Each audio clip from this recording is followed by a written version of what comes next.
কথা মতো পুলিশকে ঠিকানা দিয়ে দিলাম। আমি এখনো বুঝতে পারছি না এসব কি হচ্ছে আমার সাথে। আমি ওদের সব সত্য কথা বলে দিলাম। আমি তো এবার ফেঁসে যাব। পুলিশ চলে যাওয়ার পর সেদিন রাত্রিবেলা একা একা ইরার ঘরে গেলাম। সে রাতে কোনো প্রমাণ ফেলে এসেছে কিনা তা দেখার জন্য ইরার ঘরে ঢুকে ভিতর থেকে দরজা বন্ধ করে দিলাম। ঘরে আলো জ্বালালাম না, যদি কেউ বুঝে যায়। হাত থাকা টর্চ লাইট জ্বালিয়ে খুঁজতে লাগলাম। সমস্ত কিছু তন্ন তন্ন করে খুঁজে কিছু পাচ্ছি না। রুমের কোনায় কোনায় খুঁজতে শুরু করলাম, তবু কিছু পাচ্ছি না। হঠাৎ আমার চোখে পড়ে গেল খাটের নিচে, কিন্তু ভালোভাবে কিছু দেখা যাচ্ছিল না, তাই ফ্লোরে শুয়ে পড়লাম। এখন বেশ ভালোভাবে দেখা যাচ্ছে নিচের দিকটা। খাটের নিচে তাকিয়ে দেখতে পেলাম অনেকগুলো কন্ডোমের প্যাকেট পড়ে আছে। কন্ডোমের প্যাকেটগুলো পুলিশের হাতে পড়ে যাওয়ার ভয়ে খাটের নিচ থেকে সবগুলো বের করে সব একত্র করে একটা শপিং ব্যাগে ভরে নিলাম। দূরে কোথাও লুকিয়ে রেখে আসবো বা পুড়িয়ে ফেলবো। শপিং ব্যাগ হাতে নিয়ে বের হতে যাব, এমন সময় আমার চোখ গেল এরার বিছানায় রাখা বালিশের উপর। বালিশের নিচে হাত দিয়ে দেখতে পেলাম কিছু একটা বাজছে হাতে। হাতের সাহায্যে বের করতে দেখতে পেলাম একটা সাদা কাগজ। সম্ভবত চিরকুট হতে পারে। চিরকুটটা খুলে দেখতে যাব, এমন সময় মামির ডাক, শ্রাবণ, শ্রাবণ কোথায় গেলি রে? আমি কোনো সাড়া দিলাম না। চিঠিটা পকেটে ভরে নিলাম। ঘাপটি মেরে বসে রইলাম এরার ঘরেই। কিছুক্ষণ পর বাহির থেকে মামির আওয়াজ আর আসছে না। আমি দরজা খুলে বাইরে বেরিয়ে গেলাম।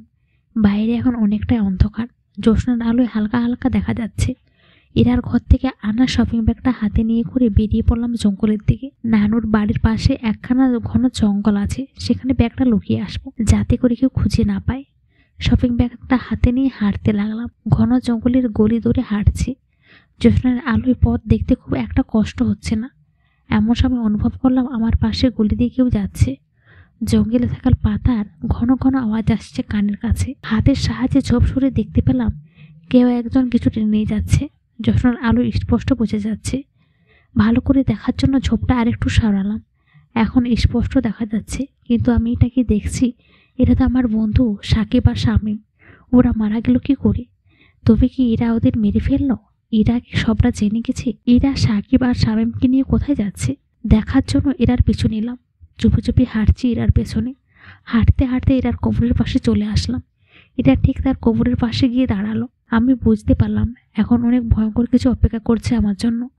অনেক ভয়ঙ্কর কিছু দেখতে হবে আমায়। যে ভাবনা সেই কাজ। আমি দেখতে পেলাম এরা তার হাতের সাহায্যে সাকিব আর শামীমের বুকের ভেতর থেকে হাড়টা বের করে ফেললো। কি ভয়ঙ্কর দৃশ্য! একেবারে তাজা রক্ত বের হচ্ছে।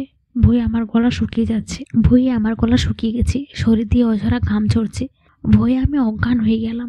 পরদিন সকালবেলা আমার জ্ঞান ফিরতে দেখতে পেলাম আমি আমার রুমে শুয়ে আছি। আশেপাশে কাউকে দেখতে পেলাম না। মাথা ঝিমঝিম করছে, প্রচণ্ড ব্যথা করছে। মনে হচ্ছে কেউ অনেক জোরে মেরেছে মাথায়। কিছুই মনে পড়ছে না। এমন সময় বাহির থেকে অনেক চেঁচামেচির আওয়াজ আসছিল। রুমের দরজা খুলে বাইরে গিয়ে দেখলাম গ্রামের লোকজন ছুটতে ছুটতে এরার কবরের দিকে যাচ্ছে। একজন আমাকে দেখে বলল, এ কি শ্রাবণ সাহেব, আপনি এখানে? চলেন চলেন। কেন, কি হয়েছে? আপনারা সকলে ছুটতে ছুটতে কবরস্থানের দিকে যাচ্ছেন কেন? সে কি ব্যাপার? আপনি দেখছি কিছু জানেন না। লাশ পাওয়া গেছে আপনার বোনের কবরের পাশে।